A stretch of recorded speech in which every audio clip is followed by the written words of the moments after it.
Mary has 3x minus 4y dollars and Diana has 2y minus x dollars. Write down in terms of x and y the simplified expression for the amount of money that Mary has more than Diana. So kana tichiti amount of money that Mary has more than Diana, zvinorevei? Tinenge tichiti the amount that Mary has minus the amount that Diana has. Zviri kumeka intuitive sense. And saka statement rakanzi the amount of money that Mary has more than Diana. Zvinoreva kuti Mary's amount. Saka zvoreva kuti Mary's amount minus Diana's amount. Ndozva zvinoreva izvo. The amount of money that Mary has more than Diana. Saka Mary's amount ndo yataudzwa kuti it's 3x minus 4y. Diana's amount ndo yataudzwa kuti it's 2y minus x. Then you just simplify.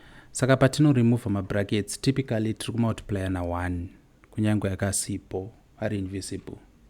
Saka 1 times 3x minus 4y inodzoka iri 3x minus 4y. But panapa tichi multiply na negative 1.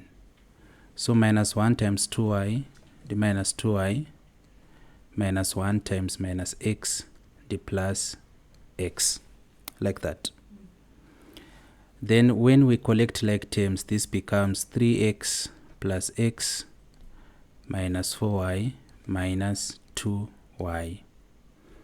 3x plus x, that's 4x, minus 4y minus 2y, the minus 6y. But question yati the last part yati, write down in terms of x and y the simplified expression for the amount of money that Mary has more than Diana. Saka you can conclude your answer panapa. But kana vachinyatso kuda kuva strict, vanogona kukunyima a mark or half at this point, because vanenge vachida kuti mufactorize pano. So what do we factor out up?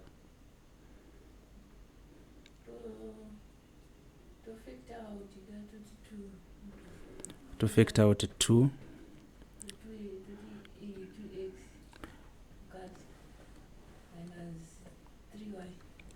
so this will be the final answer.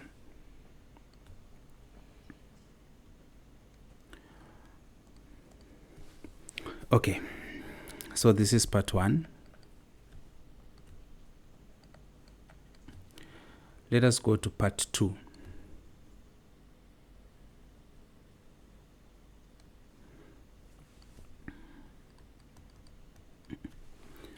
Saka part 2 yakati, given that Mary has $12 and Diana has $8, find the value of x and the value of y. Ndizo. Find the value of x and the value of y. Saka taudzwa kuti Mary has $12, of which Mary's amount in the 3x minus 4y. So 3x minus 4y is equal to 12. This is equation 1. Ndobva zvanzi Diana is $8. Kureva kuti 2y minus x inenge iri equal to 8. That's equation number 2. Find the value of x and the value of y. So in your working, maita method of substitution, panapa ndoda kuita method of elimination. Andiri. Saka paku eliminate apa tinoda iso. Tichati 3x minus 4y is equal to 12. Question 1. Then we rearrange equation 2 such that tikutanga ne term in x kureva kuti minus x plus 2y is equal to 8. Ndo inova equation number 2. Then we elect kuti tikuda kueliminate ipi. So inini ndikuda kueliminate y. How do I eliminate y? Do you eliminate y by multiplying every term iri muequation number 2 with the factor 2 kuitira kuti 2 times 2 panapa ive chi 4 handidika sati kamultiply na 2 panapa equation 1 yedu iri kudzoka iri 3x minus 4y is equals to 12 but equation 2 yava chi minus 2x plus 4y is equal to 16. Then manje, how best do we eliminate y? Saka pamsoro tina minus 4y pasasi tina 4y. Kureva kuti kana tida kueliminate y, tinoita se? Tino add rega tino subtract. Tino add.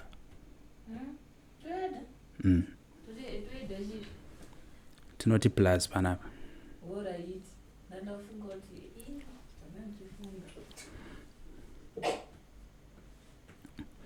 Saka tikati 3x plus minus 2x tinowana swakangofanana nekuti 3x minus 2x which is x. Then tikati minus 4y plus 4y swakafanana nekuti minus 4y plus 4y which is 0. This is equal to 12 plus 16, 6, 7, 8, then 1 plus 1 is 2. Saka x are equal to 28. Saka kana x are equal to 28, kuti tuwane y achanetsi tangoshanisa the method of substitution. Satinogona kutora equation number 2, yakati 2y minus x is equal to 8. Equation 2. To substitute for x, kureva kuti it's 2y minus 28 is equal to 8. So how do we proceed from here?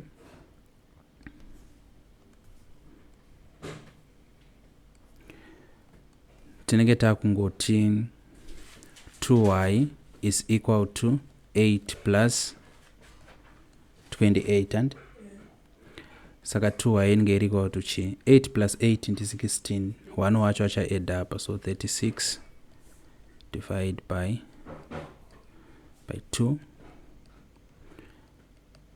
2 into 3, that's 1, to carry 1 into 16, the 8, kurot y iri equal to chi inge atopera.